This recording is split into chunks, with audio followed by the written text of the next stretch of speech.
Well, hello and good morning. Yes, it's me, Kenny Polcara, your host of the party. And today is Monday, December 9th, 2024. And here are the things that you need to know to get your day started. Well, apparently the NFP report came out on Friday and it's benign. Or at least that's what they want you to believe, right? This week's CPI and PPI data, that's going to be the final data point for the Fed when they consider what to do next. Now, the FOMC is in lockdown mode, right? We're a week out, so all the FOMC members are in lockdown mode. Oil and gold are higher this morning on, guess what? A new Mideast conflict. And IonQ, it's a name in quantum computing and AI demands. We're going to talk about that just in a minute. And what do we have at dinner tonight? Well, it's Feast of the Seven Fishes for Christmas Eve, and this is recipe number 4, the filet of sole. Right, we'll get to that in a moment. And so it is. The NFP report came in a bit stronger at 227,000 new jobs versus the 214,000 estimate. So while stronger, it wasn't really a barn burner. Leisure and hospitality added 53,000 new jobs. Healthcare added 54,000. Government jobs up 33,000, while manufacturing added 32,000. Last month's read of 12,000 jobs created got revised upwards, but apparently not enough to get anybody concerned. Unemployment did rise to 4.2%, up from 4.1%. But the real number, if you got 4 decimal places, is 4.246%. Almost enough to round it up to 4.3%, all while wages are growing at 0.4% month over month. The estimate was up 0.3 and up 4% year over year, while the estimate was 3.9. But they are poo-pooing the rise in wages as inflationary because we also saw the unemployment rate tick higher, and that suggests to some that we don't have this wage price spiral condition. But we do have rising unemployment, which demands lower rates, apparently, because that's all they're talking about. Look, 4.2% unemployment is not out of line at all. In fact, the historical average for unemployment in the U.S. typically falls between 5 and 6% based on data collected over several decades. However, the exact average depends on the time frame that we're considering in any economic fluctuations, such as recessions or periods of rapid economic growth. Now, right now, we're not in a recession, but we are in a fairly robust economic growth environment. So again, I say just another reason not to cut rates, but hey, what do I know? And all this sent the Fed Fund futures tradings into a frenzy. The odds are now 80% up from 70% for a 25 basis point rate cut. Over the weekend, Mohamed Larian, he chimes in, right? The famed economist and former co-chief investment officer at PIMCO. He's finding cover for the Fed from the rise of the unemployment rate, saying that the unemployment rate increase means the Fed will be comfortable in cutting rates by 25 basis points. Okay, in the end, it's going to be what it's going to be. I'm still in the camp that they should do nothing, but apparently I'm a lone voice. What this tells me is that the market is the one who's really driving the bus here rather than the Fed, because the data does not support a cut at this time, but the market is stamping its feet, right? They want what they want. In any event, a move from 4.5 and 475 down to 4.25, 450 is not likely to make a big difference at all in our cost of living, but it is what it is. Let's just see what this week's CPI and PPI suggests, right? Both are expected to be hotter than the expectation, which runs again counter to the idea of a rate cut. I'm still very much considering what JJ said last week when he told us that we are in no hurry to cut rates because the labor market is not in distress and inflation remains stubborn. On Friday, Fed Governor Michelle Bowman reiterated that point by saying while she favors lowering interest rates cautiously, she's worried that underlying inflation remains uncomfortably above the Fed's 2% target. I don't know, but I'd err on the side of caution. I'd rather wait and cut rates in the new year rather than cut now and then have to raise them in the new year when inflation ticks up. But look, that's me.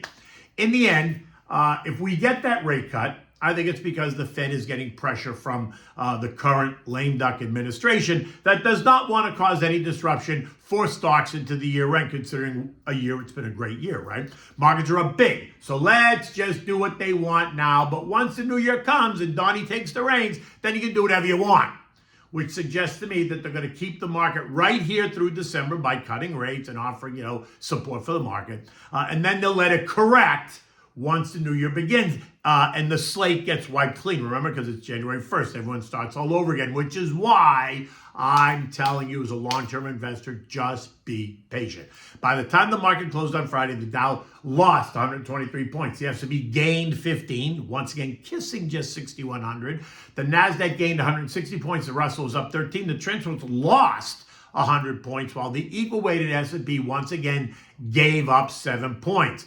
Bonds ticked up while yields fell. The TLT was up 0.15%, while the TLH gained 0.3. The 2 years now yielding 4.1%. The 10 years yielding 4.16%. Oil lost $1.10 on Friday to end the day at 67.20 after testing as low as 66.98. Bringing us ever closer to those October-November lows, right? As traders continue to worry about an oversupply. Despite OPEC Plus's announcement where they delayed their planned output increase until March of 2025. The sense is that OPEC is just waiting for better pricing before adding more supply to the market, to which I'm going to say might be a long wait. The non-OPEC producers continue to produce and supply the market with oil, which continues to put pressure on oil prices. So if the Saudis and OPEC Plus add more oil to the mix right now, that's only going to serve to push prices even lower, which, by the way, is good for global inflation and transportation costs. So I'm all for lower energy prices. This morning, though, oil is just a bit higher. It's up about 90 cents at 68.10 after the weekend drama in Syria that saw the fall of the Syrian leader Bashar Assad, forcing him to seek asylum where? Where else? In Moscow, after the rebels, think ISIS, ended his family's 50-year rule over the country. Now the new conflict is happening in an already hot Middle East, and it's causing oil to rally on the assumption that this could create issues in the near future. Gold, which ended Friday up $6.50 at $26.54, is higher again this morning. It's up $20 at $26.74 as investors digest the fall of Syria and what it means for an already destabilized Middle East. Jojo announced over the weekend that the U.S. struck dozens of ISIS camps in an attempt to stop a resurgence of Islamic extremism, while Donnie told us on Truth Social that this is not our fight. In the end, though, the collapse of Syria will mean more money will probably move into gold as the ultimate safety play. In addition, over the weekend, China reported that they purchased 160,000 troy ounces, or 5 tons, which is a relatively small amount, last month. And some analysts are trying to tie the move in gold to Xi's purchases. I'm not buying that. I think the move is both a safety play and a play on U.S. interest rates. Remember, on Friday morning, I wrote in the note, and I quote, if today's NFP report is benign, then expect a rate cut to be signed, sealed, and delivered. A stronger report should see gold come under pressure, while a weaker report should see it rise. In the end, everyone's going to have their own interpretation depending on what they hear, right? Now, clearly a lot of people heard that a rate cut is coming. They heard that lower rates are coming. And remember, lower rates means a weaker dollar. The dollar is now down 2% since the November high, when all this chatter started about the coming rate decline. And that is supportive of higher gold prices. Look, let's wait for the CPI and the PPI to see how the market then interprets that information, which is expected to be higher, right? And higher prices means inflation's coming back. U.S. futures this morning are flat. Dow futures down 2, S&Ps are down 5, Nasdaq's down 33, while the Russell's up 4. Global investors are struggling for direction after the political upheaval in Syria and the monetary policy shift announced by Beijing over the weekend. Xi announced that he's going to embrace a looser monetary policy strategy in 2025, and that is welcome news for investors that are starving for more stimulus out of China. But analysts are suggesting that unless the loose monetary policy is coupled with more fiscal spending, it's not going to mean much. Hong Kong markets, which had been lower, surged higher after the announcement, ending the day higher by nearly 3%. Chinese shares, though, closed lower, down 0.2%. In addition, investors are also awaiting U.S. inflation data out on Wednesday and Thursday. Those are the two most important economic data points this week, ahead of next week's FOMC announcement, which is Tuesday, Wednesday next week. Remember, the Fed is now in lockdown mode. We are a week out, And so members of the FOMC committee won't be talking in public. Any news now will come from Nikki T of the Wall Street Journal or Goldman Sachs, because those are the Fed's two favored outlets when they can't talk.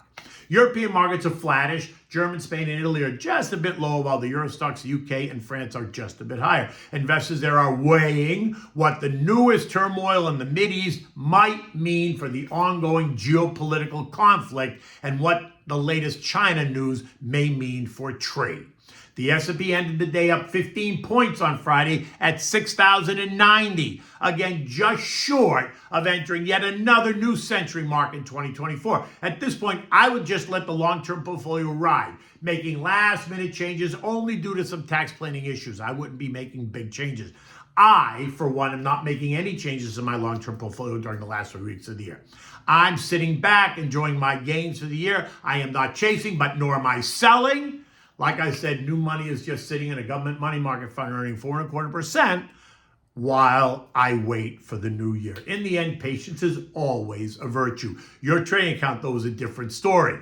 That's much more interactive. Now, in that vein, I occasionally give you a name that I am looking at, not Slatestone. This is me just personally looking at stuff that appears to be interesting and opportunistic. Today, let's look at IonQ. IonQ is the ticker symbol. Trades on the New York. The last sale is $37.97. It's up 206% year to date. The growth of AI across industries is driving demand for more energy efficient computational solutions. Quantum computing, particularly IonQ, is positioned to revolutionize this space by offering more efficient and complex data processing capabilities. They have secured a $55 million contract with the U.S. Air Force Research Lab, right? So they've contracted that. They've achieved breakthroughs in ion photon entanglement and barium qubits, improving quantum system scalability and accuracy. They have introduced a partial error correction technique, reducing energy and hardware demands. IonQ estimates its total addressable market is $850 billion, something they've just started to scratch the surface. The company is transitioning from government contracts to enterprise adoption, potentially accelerating growth, right? In the end, I think IonQ's innovations in quantum computing position it for a speculative but promising player in the convergence of AI and quantum computing, with the potential to redefine computational efficiency in an AI-driven era.